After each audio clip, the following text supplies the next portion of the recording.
Bismillahirrahmanirrahim. Assalamualaikum warahmatullahi wabarakatuh.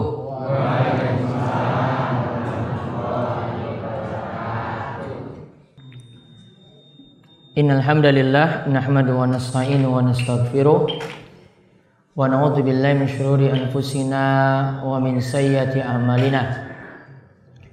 May yahdihillahu fala mudhillalah wa may yudlil fala hadiyalah. Wa asyhadu an la ilaha illallah wahdahu la syarikalah wa asyhadu anna Muhammadan abduhu wa rasuluh. Allahumma shalli ala nabiyyina Muhammad wa ala alihi wa man tabi'ahum bi ihsanin ila yaumiddin. Allahumma inna nas'aluka imanan la yartad wa na'iman la yanfad wa murafaqata Muhammad sallallahu alaihi wasallam fi a'lal jannatil khuld. Allahumma inna na'udzubika min zawali ni'matik wa tahawuli afiyatik wa fujaati niqamatik wa jami'i sakhatik. Alhamdulillah para jamaah, bapak-bapak, kalian ibu-ibu yang mugi-mugi senantiasa dirahmati dan diberkahi oleh Allah Subhanahu wa taala. Kita bersyukur atas nikmat dan karunia yang telah Allah anugerahkan kepada kita sekalian, sehingga di kesempatan malam hari ini kita semua berada dalam keadaan sehat walafiat, dibarengi umur panjang, serta Allah memberikan kepada kita panjang umur dan juga diberikan waktu yang penuh keberkahan.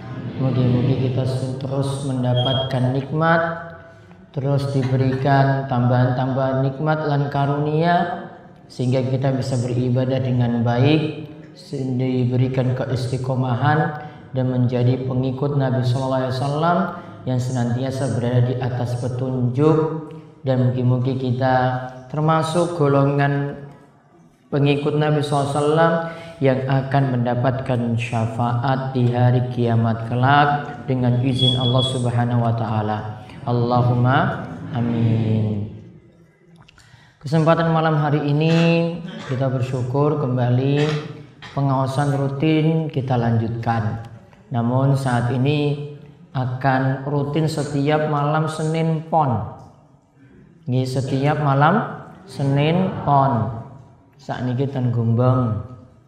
Nanti muter lagi Widoro, muter lagi Kelampok, terus seperti itu.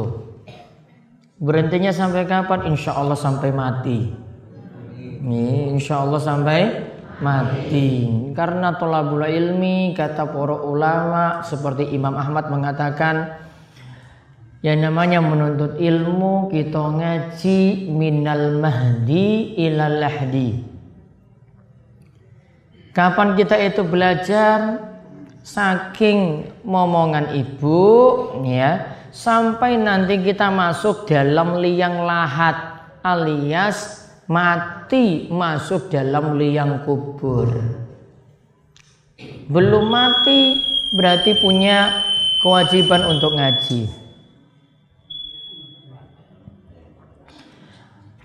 Ya, belum mati atau kita masih merasakan kehidupan, berarti kita punya kewajiban untuk ngaji.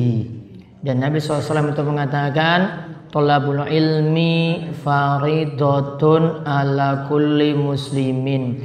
Nuntut ilmu niku kewajiban bagi setiap muslim.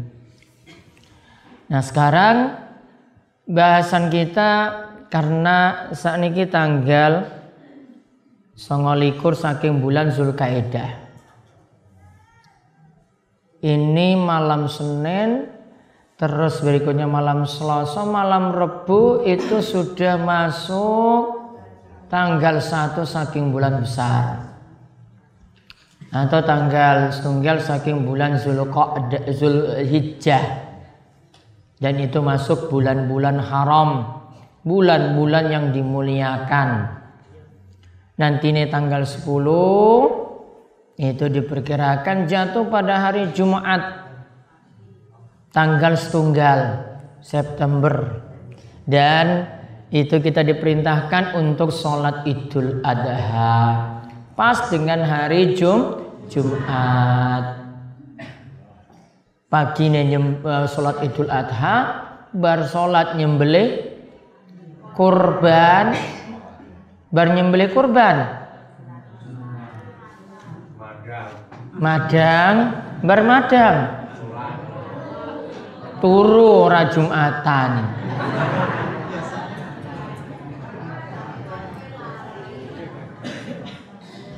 Walaupun sini para ulama itu katakan kalau bertemu dua id, yaitu pagine sholat Idul Adha, siangnya itu bertemu dengan sholat Jumat, jenengan boleh pilih. Boleh milih sholat Jumat, boleh milih sholat Idul Adha. Misalnya jenengan sudah melaksanakan sholat Idul Adha, boleh tidak sholat Jumat. Boleh tidak sholat Jumat, namun diganti kalian sholat zuhur. Terus Pak Ustadz gimana kalau masjidnya libur? Nggak boleh. Sholat Jumatnya boleh diliburkan? Nggak boleh. Sholat Jumatnya tetap ada seperti biasa. Masjid nggak boleh ditulis mohon maaf karena para jamaah kalian takmir niku saya wis ngurus kurban, sakniki sholat Jumat libur. Ora entuk lho koyo ngene. Harus tetap mengadakan sholat Jumat. Takmir Gumbeng nggak boleh libur, Widoro nggak boleh libur, kelompok juga nggak boleh libur. Jadi nggak ada nanti tempelan di luar masjid, mohon maaf. Nggih, Pak Imam niku saya, jamaah kabeh niki saya sholat Jumat jadi libur. Tetap dilaksanakan sholat Jumat. Jumatan ya tetap ono. Namun bagi yang nggak berangkat bukan masalah. Namun tetap lebih baik berangkat sholat Jumat. Bagi yang memilih tidak berangkat, gantinya adalah sholat zuhur. Pinten rokaat sekawan rokaat. Sedangkan ibu-ibu gantinya sholat apa bu? Zuhur. Pinten rokaat sekawan rokaat. Jam pinten sholat zuhur? Jam 12. Enteni rampung Jumatan apa langsung? Langsung, karena ibu-ibu nggak ada kaitannya dengan sholat Jumat. Karena wanita tidak wajib sholat Jumat. 5 orang yang tidak wajib sholat Jumat. Pertama, musafir. Nomor kalih, budak. Nomor 3, wong sakit. Nomor 4, ibu-ibu. Nomor 5, apa? Cah cilik. Gak wajib. Yang belum balik gak wajib sholat Jumat. Namun kalau mau berangkat bukan masalah. Nah itu untuk sholat Jumat tadi. Kalau bertepatan dengan sholat Idul Adha. Paham ya? Jadi nanti boleh memilih. Karena dua-duanya sama-sama sholat Id. Namun kalau memilih sholat Idul Adha dan sholat Jumat sekaligus, niku lebih afdal, lebih utama. Nah kita lihat selanjutnya tadi disebutkan masalah kurban. Kurban ini sudah jadi syariat saking Nabi yang mulia Nabi Ibrahim alaihi salam. Nabi sinten? Ibrahim. Ketika itu Nabi Ibrahim diperintahkan oleh Allah Subhanahu wa taala untuk menyembelih anaknya. Namanya sinten anak Ibrahim? Ismail. Nama anak Nabi Ibrahim wonten kalih nggih. Sing pertama nomor 1 niku Ismail. Sing nomor kalih Kok Yakub? Sinten, Mbah? Hah? Sinten? Ishak. Anak pertama niku Ismail. Anak nomor kalih Ishak. Ketika itu turun wahyu. Wahai Nabi Ibrahim, dalam mimpi diperintahkan, ayo sembelih anakmu. Padahal anak Nabi Ibrahim itu masih gulam, masih bocah, bukan bocah cah cilik, bukan, namun sudah umurnya 7 tahun ke atas. Itu saat anaknya itu tumbuh. Namun karena ini perintah saking Allah Subhanahu wa taala, Nabi Ibrahim langsung menjalankan perintah tadi. Anaknya disiapkan untuk disembelih. Kira-kira tiang pidoro, gumbeng, kelampok, misalnya dapat wahyu, jenengan posisinya seperti Nabi Ibrahim, apa sanggup nyembelih anaknya sendiri? Mboten. Eman-eman. Ya. Itulah anggapan orang kita. Namun Nabi Ibrahim alaihissalam manut pada kanjeng Nabi. Itulah sifat kita kalau beragama itu manut. Sifat orang Islam itu kalau beragama menjalankan tuntunan itu taslim, menerima. Gak boleh banyak protes. Gak boleh banyak ngeyel-ngeyelan. Sifatnya itu sami'na wa ata'na, bukan sami'na wa asoina. Apa yang dimaksud sami'na wa ata'na, Pak Parjo? Terus sami'na wa ata'na, dengar kalian taat manut. Sebaliknya apa? Sami'na wa asoina, dengar kalian tidak manut. Tidak manut apa bahasa Jawa nih? Ngeyelan. Masuk di telinga nggak patuh, ngeyel. Namun lihat tadi sifatnya Nabi Ibrahim. Lihat, Nabi Ibrahim dapat wahyu langsung patuh pada perintah Allah. Apa tadi perintahnya? Wahai Nabi Ibrahim, sembelihlah anakmu. Sing jenenge sapa? Ismail. Ini perintah yang sangat berat loh.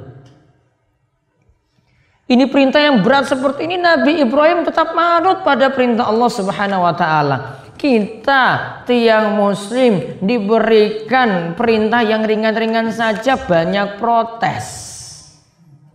Dikon sholat subuh, ngopo tangi subuh, seh ngantuk. Diperintah untuk poso, pakai hitung-hitungan. Ora kuat, padahal golek pakan iku sanggup mampu kuat. Dikon sholat, wah, ora kuat. Memeng adem, apa meneh alasannya? Males. Alasannya macam-macam loh iki. Niat manut pada perintah Allah Subhanahu wa taala, termasuk ibu-ibu juga diperintah sholat yo manut, diperintah ngangge jilbab juga manut, ora banyak protes. Wah kok tiang muslimah kok nganggo jilbab, ya iki wis jadi tuntunan kok. Malah kalau ibu-ibu nggak pakai jilbab itu malah jadi masalah besar.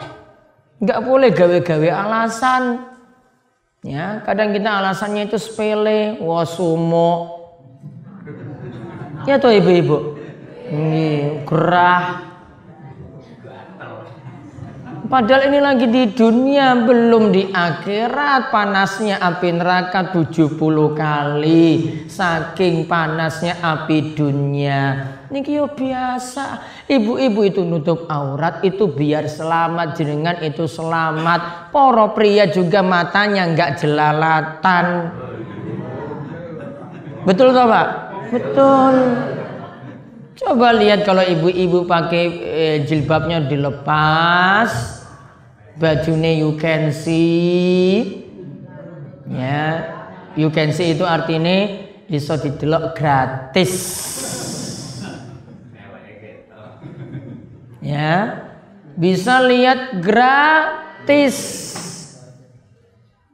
Coba lihat gimana nafsunya bapak-bapak, syahwatnya bapak-bapak ketika lihat ibu-ibu. Walaupun wis sepuh loh. Ya. Wah, pikirannya wis macam-macam iki bapak-bapak. Wah, niku ayu tenan. Oh, ternyata pas balik wis keriputan. Wis tua. Oh, ternyata simbah-simbah. Makanya diperintah para wanita itu untuk yudnina alaihinna min jalabibihin, diperintahkan untuk ngangge jilbab, turunkan pakaiannya sampai ke dada, nutup aurat biar dirinya terjaga, nggak ada laki-laki wong lanang sing ganggu, juga bapak-bapak juga dirinya terjaga. Akhirnya bapak-bapak nggak banyak yang selingkuh, setia. Ya.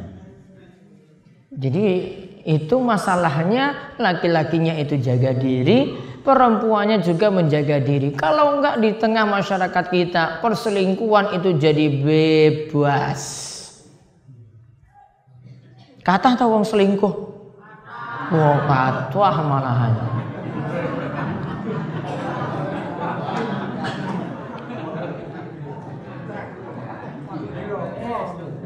Ciloko.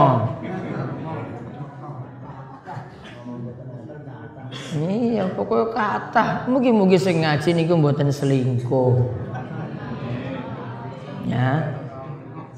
Harus setia pada pasangan. Sing istri niku manut suami, suami niku tanggung jawab pada istri.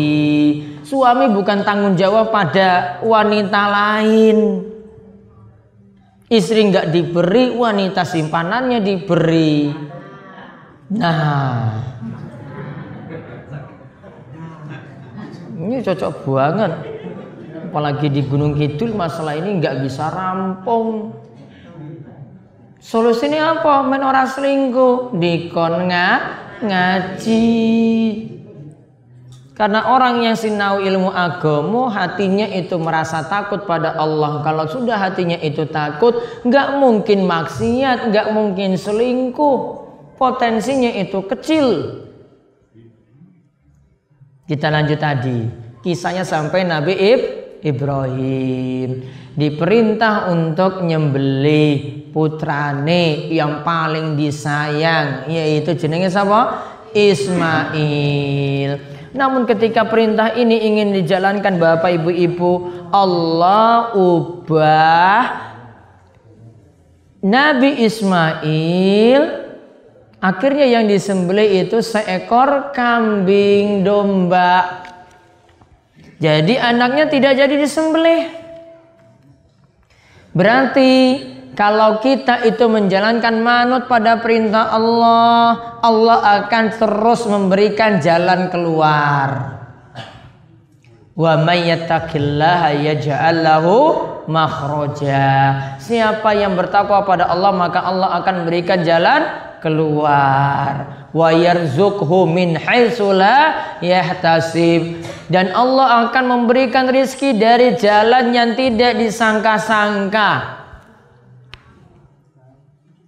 Akhirnya Nabi Ismail tadi tidak jadi disembelih. Nabi Ibrahim akhirnya menyembelih seekor domba.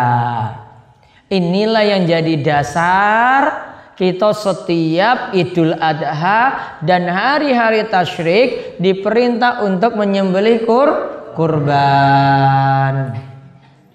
Berarti kesimpulannya tentang syariat kurban sudah ada sejak zamannya Nabi kita Ibrahim alaihissalam, diikuti oleh baginda Nabi kita Muhammad sallallahu alaihi wasallam. Kalau tadi disebutkan domba, berarti domba ini bisa dijadikan kurban. Domba bahasa Jawane apa? Ya, wedhus gembel.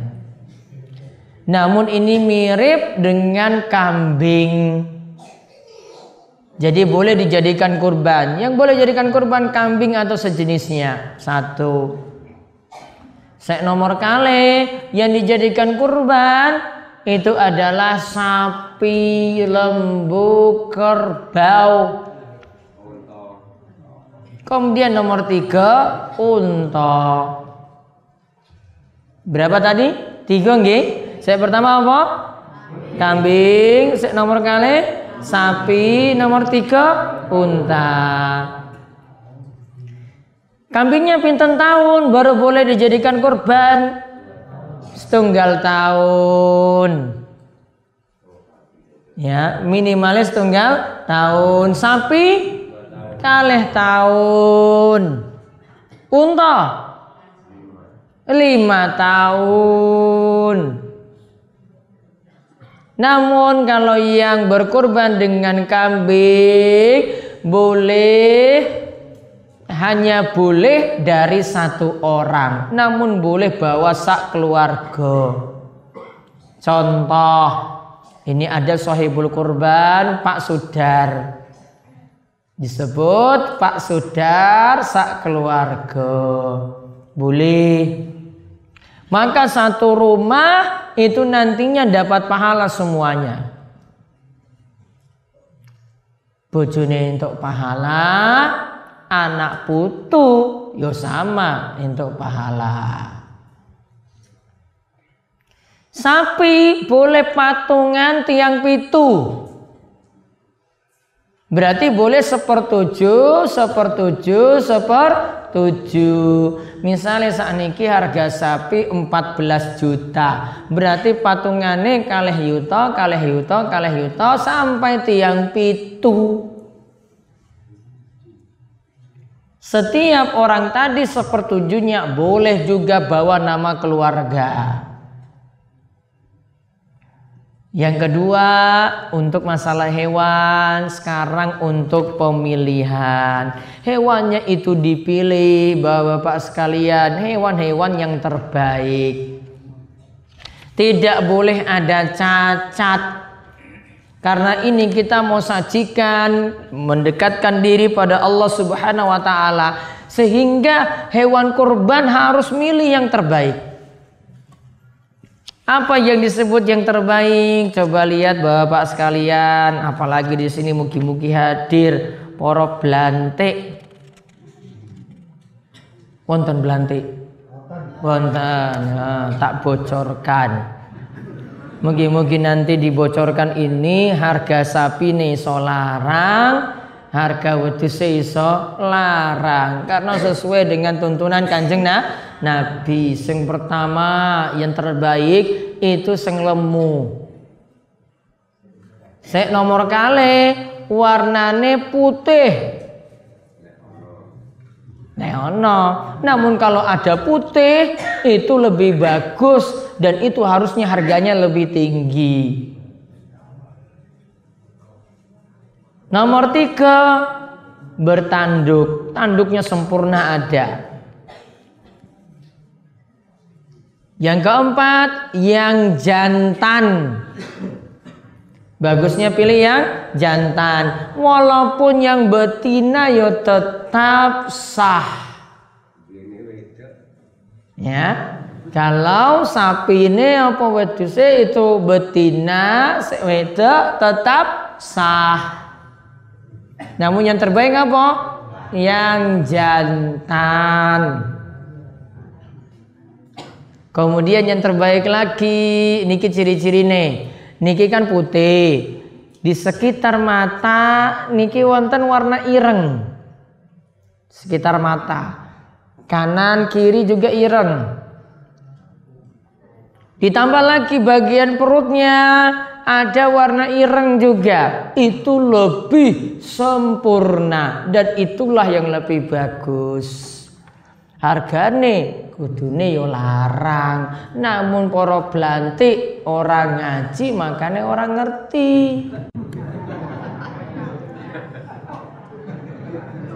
Iya toh? Coba ngaji.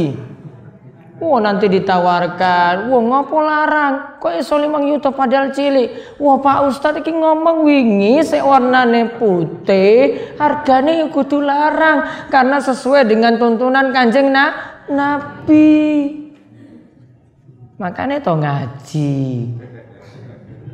Men ngerti tuntunan. Ya orang ngilang terus. Paham nggih? Ya. Ini kalau mau jual seperti itu.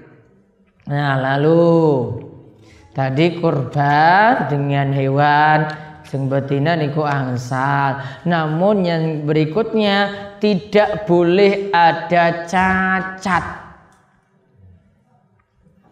Cacatnya yang 4 ini tidak boleh ada. Yang pertama buta sebelah. Disebut apa? Picek.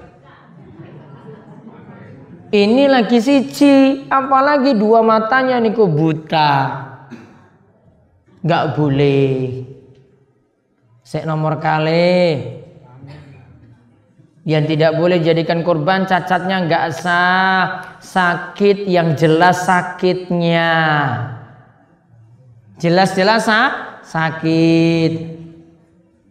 Sek nomor 3, pincang. Apa bosone Pak? Hah? Dengklang. Itu lagi siji. Itu jadi nggak sah. Dikarenakan kalau pincang tadi sulit golek makan.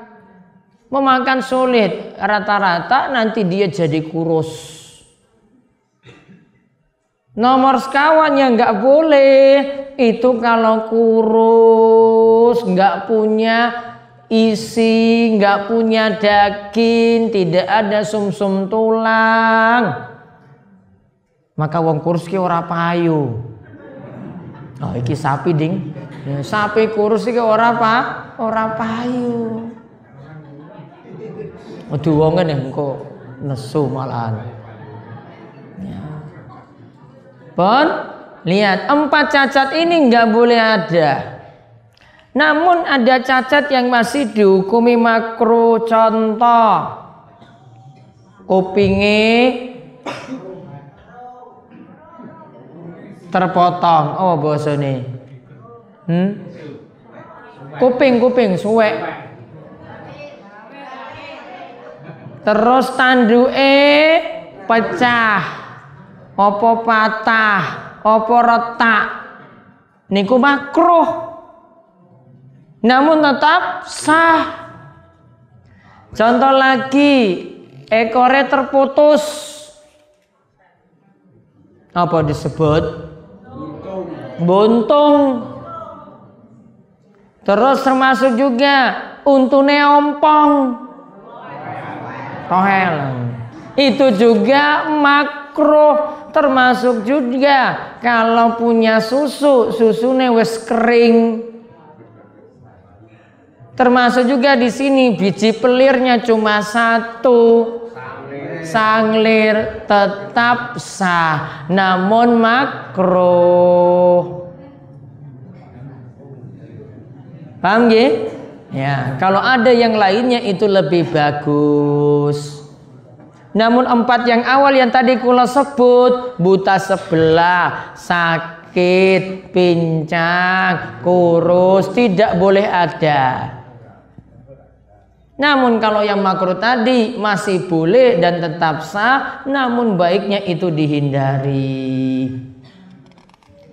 Sehingga kalau mau berkurban, pilih hewan yang paling baik untuk dijadikan kurban. Nah, sekarang saat kita menyembelih.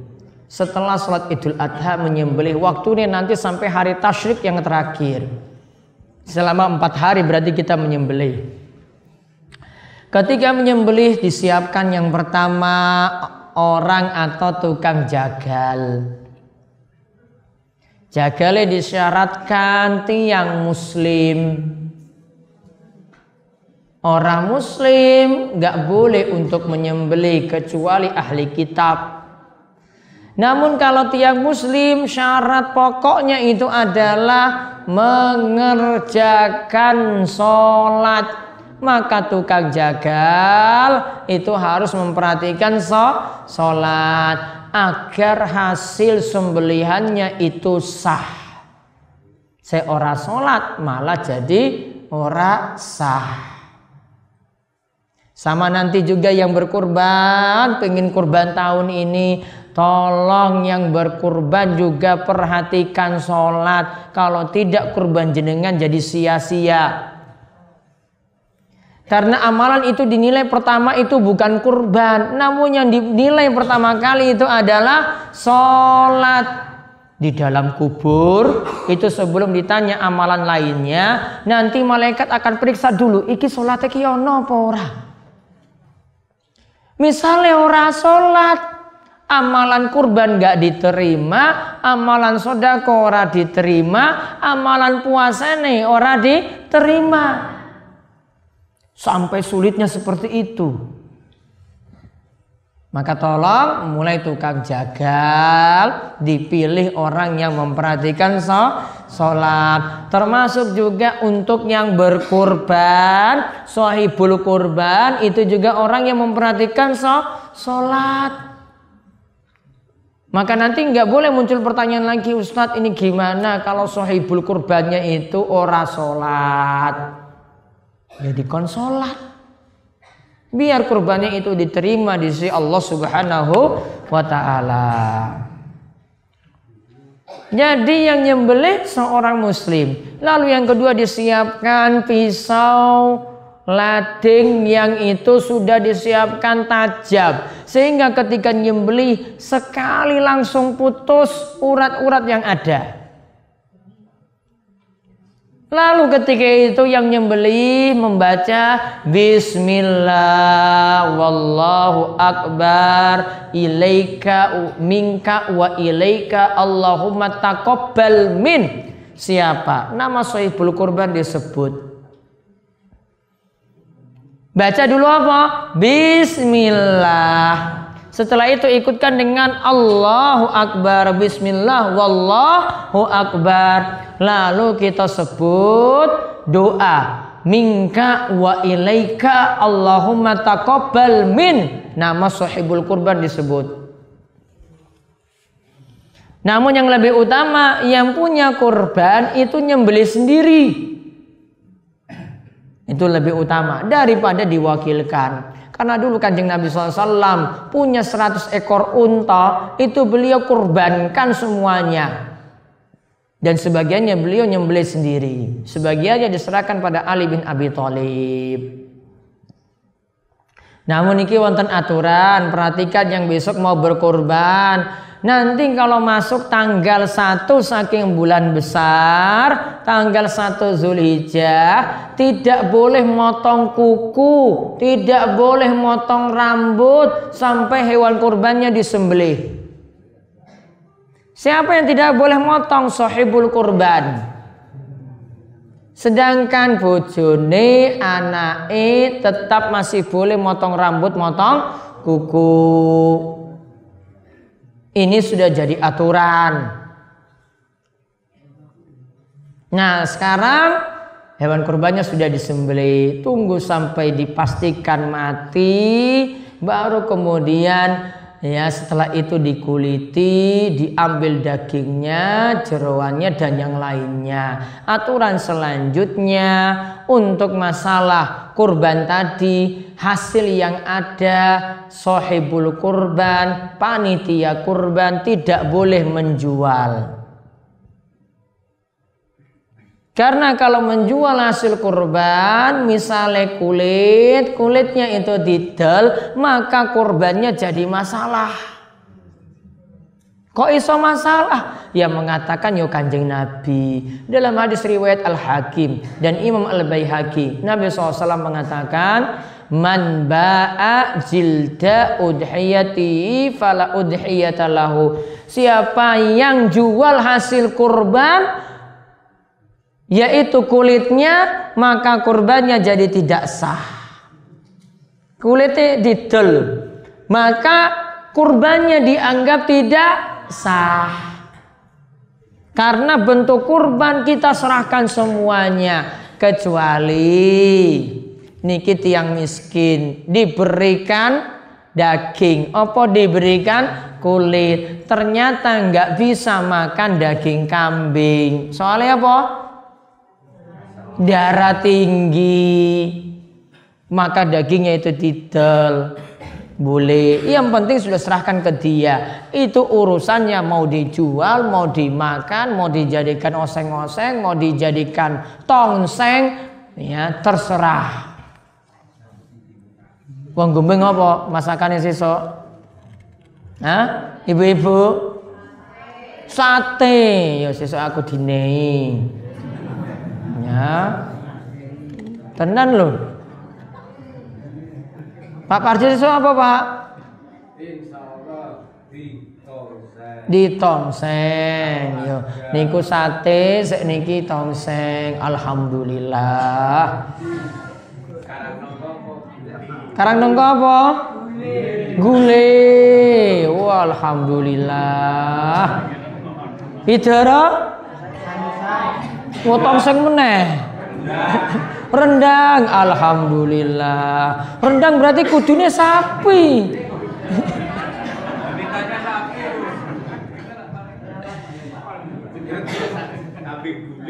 Pokoknya tadi sahibul kurban boleh ngambil, nggih. Yang sahibul kurban tadi yang berkurban dia boleh ngambil sebagian. Dia bisa milih bagian kepala, terserah. Kemudian tiang miskin diberikan dalam rangka sedekah. Kemudian tiang sugih boleh diberikan juga sebagai hadiah. Non muslim boleh diberi enggak? Boleh. Orang yang enggak sholat boleh diberi enggak? Boleh. Dalam rangka hadiah. Ya non muslim mugi-mugi dapat hidayah, entuk hidayah. Yang malah sholat mudah-mudahan masuk masjid. Amin. Mensadar sholat. Nah setelah itu kita banyak bersyukur pada Allah Subhanahu wa ta'ala. Dikarenakan kurban itu kita sudah dapat daging, itu nikmat, diperintahkan untuk banyak bertakbir. Maka saking tanggal 9, saking bulan besar, sampai tanggal 13 hari tasyrik terakhir di waktu ngasar, bar subuh tanggal 9 itu sudah perbanyak takbir bar sholat. Bar sholat 5 waktu. Allahu Akbar, Allahu Akbar, Allahu Akbar, la ilaha illallah, wallahu Akbar, Allahu Akbar, walillahil hamd. Baca zikir bar sholat seperti biasa. Setelah itu perbanyak takbir dengan dijaharkan. Tujuannya apa? Kita syukuri alhamdulillah dapat nikmat kurban. Nanti sampai hari tasyrik. Kenapa tasyrik disebut tasyrik? Tasyrik itu artinya mengeringkan daging. Karena dulu wong Arab belum punya kulkas, belum punya freezer, enggak seperti wong Gumbeng Widoro kalian Kelampok. Sudah punya kulkas dan freezer. Dagingnya bisa didinginkan. Maka mereka sebut dengan tasyrik. Karena ketika itu masih boleh makan. Dagingnya itu dikeringkan, dijemur di matahari. Diapakan berarti? Nah, itu dijemur, kemudian mereka nikmati ketika sudah kering. Jadi terserah mau dikeringkan juga bukan masalah. Ya, dan berakhir kajian untuk malam Senin Pon kali ini. Wonten pertanyaan monggo silahkan. Monggo ibu-ibu bertanya, monggo bapak bertanya. Wonten waktu 10 menit.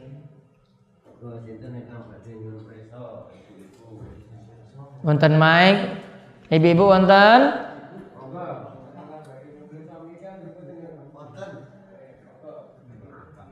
Bapak-bapak wonten? Nggih, sakniki setunggal, Pak.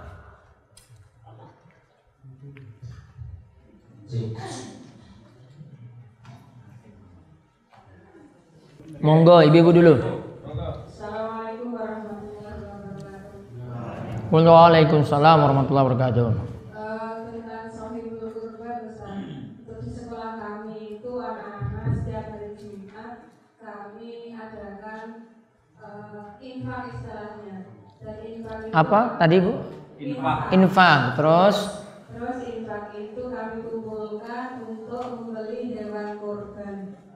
Apakah itu bisa Sohibul Qurbannya bisa diatasnamakan siswa semua sekolah atau cuma istilahnya latihan kurban gitu? itu cuma makan-makan alias latihan kurban. Kurban sudah ada ketentuan. Untuk kambing 1 orang, untuk sapi 7 orang. Kalau satu sekolahan atau satu padukuhan atau satu rombongan itu namanya makan-makan daging.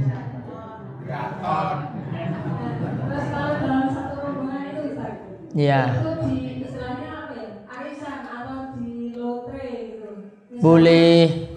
di atas namakan 1 orang yang itu. Iya, arisannya tetap harus keluar 1 orang. Nggak bisa dinamakan satu rombongan, cuma dengan 1 orang. Maka nanti gilirannya nanti tunggu lagi tahun berikutnya giliran lainnya. Sampai arisannya rampung. Masalahnya arisan itu, arisan bentuknya itu adalah ngutang. Betul mboten? Nggih, ngutang. Sehingga orang yang ikut arisan nggak boleh kabur. Kalau kabur saking arisan namanya kabur saking utang. Nantinya di hari kiamat dibangkitkan dengan para perampok. Jadi harus tunggu sampai rampung. Misalnya wong 7 berarti gilirannya sampai 7 tahun lagi rampung. Wong 10 berarti 10 tahun. Harus ikut terus sampai selesai. Pun nggih? Baik. Ada lagi ibu-ibu? Masih Ustaz. Masih nggih, monggo. Untuk itu bagian yang sering berkorban. Apakah boleh umpamanya saya yang berkorban kemudian saya minta jatah untuk beberapa orang dari keluarga kami untuk dimintakan apa ini bagiannya? Boleh. Misalnya jenengan punya sedulur atau saudara-saudara apa orang tua diberikan jatah ini nanti hadiah untuk ini boleh. Tapi itu dialihkan dari yang sepertiganya itu apa masuk dalam pembagian saja bukan masalah. Sebenarnya aturan sepertiga itu bukan aturan yang harus. Ibu kurang dari sepertiga nggak masalah. Namun baiknya tidak lebih daripada sepertiga dari hasil kurban. Yang lainnya, nggih.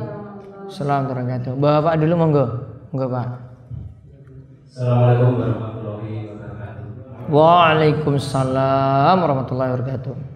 Yang saya ingin tanyakan Pak bukan kaitannya dari korban, tapi bagaimana hukumnya orang yang rambutnya sudah memutih tapi disemir biar hitam itu bagaimana hukumnya? Terima kasih. Assalamualaikum warahmatullahi wabarakatuh. Tiang sepuh rambutnya wes putih disemir warna ireng warna hitam angsal napa mboten nggak boleh. Yang pertama ngapusi. Kenapa? Karena hilanglah statusnya sebagai tiang sepuh. Karena nanti dikira wah sih nom. Yang kedua, nggak sadar umur, padahal rambut putih untuk menunjukkan iki wis sepuh, berarti wis ingat mati. Kalau ingat mati, kudune yo neng masjid. Namun kalau dia itu semir dengan warna ireng, warna hitam, Ya, nanti dia merasa wah aku iki isih enom, umurku masih panjang, masih 50 tahun lagi mati. Nggak sadar umur. Yang ketiga, Nabi SAW melarang nyemir dengan warna hitam. Berarti warna apa? Warna yang lain. Yang penting bukan warna ngejreng. Nggak boleh warna pink, nggak boleh warna ungu.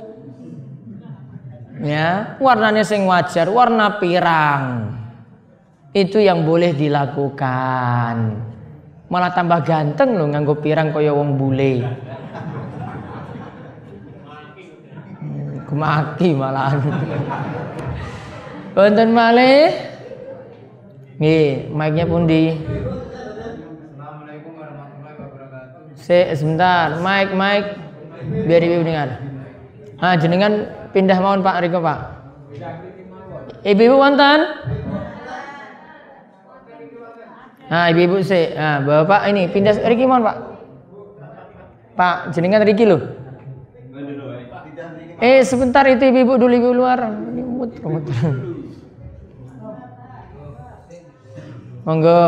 Assalamualaikum warahmatullahi wabarakatuh. Waalaikumsalam warahmatullahi wabarakatuh. Masih bisa tanya Ustaz, saya soalnya sudah langganan. Monggo. Bu Dwi. Yang pertama Ustaz, bukan berarti saya sebagai seorang wanita ataupun wanita siapapun itu menolak ataupun ngeyel Ustaz. Nggih. Yang mana bolehkah seorang wanita berdoa, ya Allah semoga suami saya tidak kawin lagi. Wah.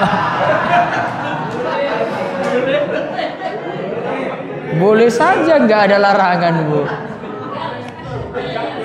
Boleh. Namun nanti kalau di surga istri dari suami itu nanti banyak. Di dunia cuma satu, di surga nanti ibu jadi bidadarinya yang paling istimewa. Namun nanti suaminya punya istri-istri yang lain. Sekarang nggak dikasih buatan masalah. Kok sesok ning surga iki akeh bojone. Oh, itu. Panas ta ibu-ibu? Makane. Wih enggak masalah Bu, didongake mawon mboten masalah.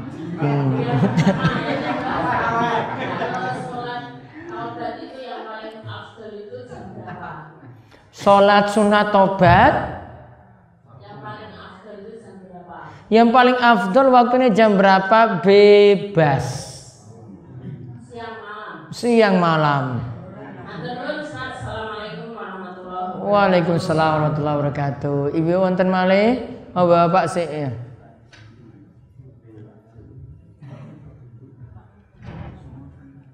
Assalamualaikum warahmatullahi wabarakatuh. Waalaikumsalam warahmatullahi wabarakatuh. Kaitannya dengan sholat Idul Adha. Sebelum kita menjalankan sholat, apakah boleh kita memutarkan sebuah kotak infak? Boleh. Sebelum sholat apa lagi sholat? Sebelum sholat. Apa lagi khutbah? Sebelum sholat. Sebelum sholat boleh. Namun baiknya taruh di luar saja wes cukup. Mau muter juga nggak masalah. Aturan untuk sholat Idul Adha tidak seketat sholat Jumat. Kalau sholat Jumat itu mesti didengarkan sampai rampung untuk khutbah Jumatnya. Baru lanjutkan dengan sholat. Bapak nggak boleh ya keluar dari mendengar khutbah Jumat tuh nggak boleh. Namun kalau sholat Idul Adha untuk masalah mendengar khutbah tidak wajib. Nabi SAW katakan untuk sholat Id ketika bangkit sholat Id kemudian berkhutbah, siapa yang mau pulang silahkan pulang. Namun disarankan tetap ikut mendengarkan khutbah sholat Idul Adha sampai rampung. Namun untuk sholatnya tadi, ini tidak seketat untuk sholat Jumat. Sehingga kalau kotak itu diputar sebelum sholat boleh, nggak masalah. Atau ketika khutbah juga diputar kotak infak tadi tidak masalah. Yang kalau ingatkan, kalau khutbah Jumat baiknya kotaknya tidak diputar ketika mendengarkan khutbah. Sebelum khutbah nggak masalah. Namun kalau lagi berkhutbah nanti termasuk perbuatan yang sia-sia. Pun, taib. Wonten malih? Ya Pak Duko Widara. Terima kasih atas waktunya. Hukumnya ada seseorang yang mempunyai niatan akikoh. Ada orang yang punya niatan akikoh, Tapi dia mau menyampaikan di saat kurban. namun mau digabung saat kurban. Apakah dia kurban atau akikoh? Mau kurban dulu apa? Akikoh pas Idul Adha. Usianya sudah Padahal usianya lanjut. sudah lanjut, berarti mengakikohi diri sendiri. Baik. Yang pertama, bolehkah menggabungkan antara kurban dan akikoh? Sebagian ulama itu mengatakan boleh. Misalnya kurbannya itu dengan satu kambing, akikohnya dengan satu kambing juga nggak masalah digabungkan. Niatnya jadi kurban lan akikoh jadi satu. Yang kedua, boleh enggak kita itu ketika akikoh tadi namun sudah dewasa lantas mengakikohi diri sendiri. Nah ini yang kalau beri catatan, baiknya tidak perlu. Kenapa? Karena dulu sejak dia itu lahir berarti enggak punya kemampuan akikoh. Sedangkan akikoh itu mesti melihat kemampuan. Berarti dulu orang tua nggak mampu, maka jadi gugur. Ditambah lagi, para ulama yaitu jumhur, kebanyakan ulama mengatakan untuk akikoh hukumnya sunnah, mboten wajib. Ya, jadi seperti itu. Baiknya tidak melakukannya. Namun kalau punya anak ini belum diakikohi sebelum balik, silakan gabung dengan kurban, buatan masalah. Cukup 1 ekor kambing. Niatannya apa? Kurban kalian akikoh. Boleh. Kambingnya 2 atau 1? Kalau mau banyak lebih baik. Ditanya kambingnya 2 atau 1? Mau 2 lebih afdal. Sek siji kurban, sek siji ini apa? Akikoh. Mau nambah 5 lagi mboten masalah. Makin banyak kurban makin afdal. Alhamdulillah malah jamaah itu. Oh, alhamdulillah. Nambah meneh Pak. Malah lebih utama. Enggak dibatasi kurban. Ora gur siji. Jadi diutamakan kurbannya dulu. Digabungkan saja kalau mau. Gabungan antara kurban kalian akikoh. Bon? Baik. Ada lagi? Oke, monggo.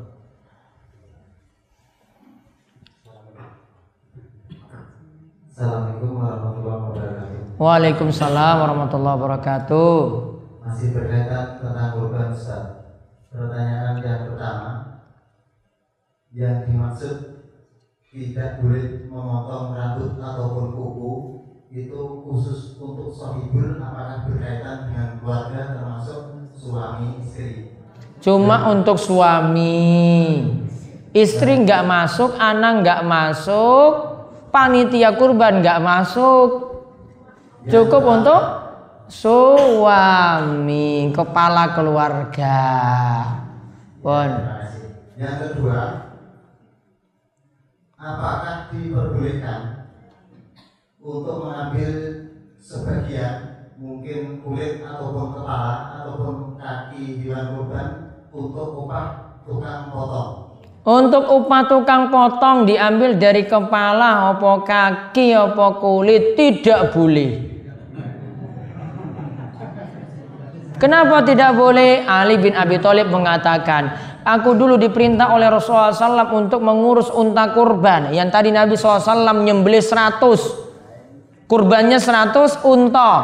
Ketika itu Ali mengatakan, saya tidak ambil pelanannya saya tidak ambil yang lainnya, upah untuk tukang jagal saya ambil dari uang saku saya tidak ambil dari hasil kurban. Karena menjual hasil kurban gak boleh, sama halnya ngupai saking hasil kurban walaupun kulit juga tidak boleh. Bolehnya apa? Ambil dari uang saku sendiri.